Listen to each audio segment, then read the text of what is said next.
Ce 24 octobre, en plein journal de Télématin, Thomas Soto a annoncé la mort de Patrick Duffy, célèbre acteur de Dallas, avant de rattraper son erreur quelques secondes plus tard.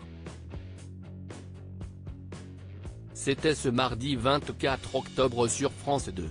Alors que Johanna Gillia présentait son habituel journal dans la matinale du service public, Thomas Soto, le co-animateur de Télématin, a lancé une fake news. Une fake news heureusement rapidement rectifiée. Tout est parti d'un sujet sur la mort d'un chien, connu comme le plus vieux du monde, nommé Bobby, à l'âge de 31 ans. L'information de base avait interpellé le journaliste. « J'ai cru que vous parliez de Bobby dans Dallas. Vous m'avez fait peur », a donc déclaré le collègue de Marie Portolano en direct. Bobby. Et non Bobby. La présentatrice du journal télévisé a donc pris la peine de préciser « Excusez-moi pour la confusion. Bobby, pas Bobby Ewing, mais Bobby avait 31 ans. Ça veut dire que si on multiplie son âge par 7, si est-il l'équivalent de 217 ans, et si est-il assez extraordinaire pour un chien de cette race, le Raffairo, qui a une espérance de vie entre 12 à 14 ans en général. »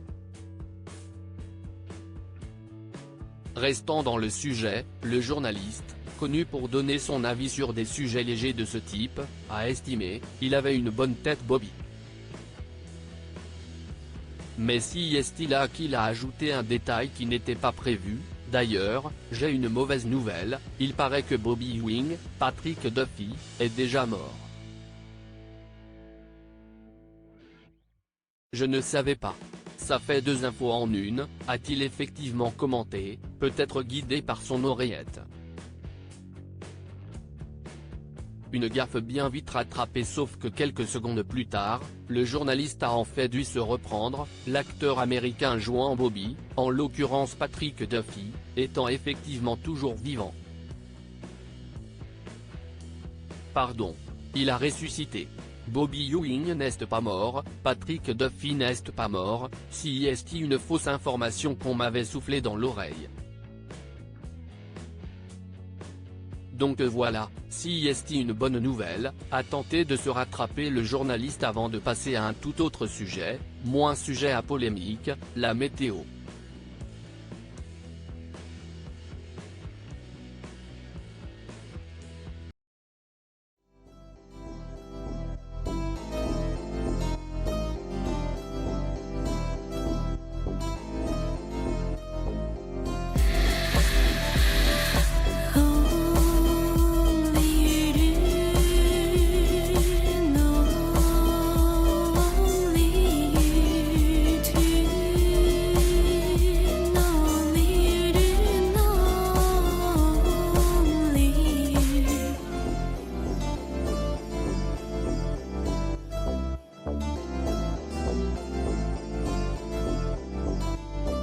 To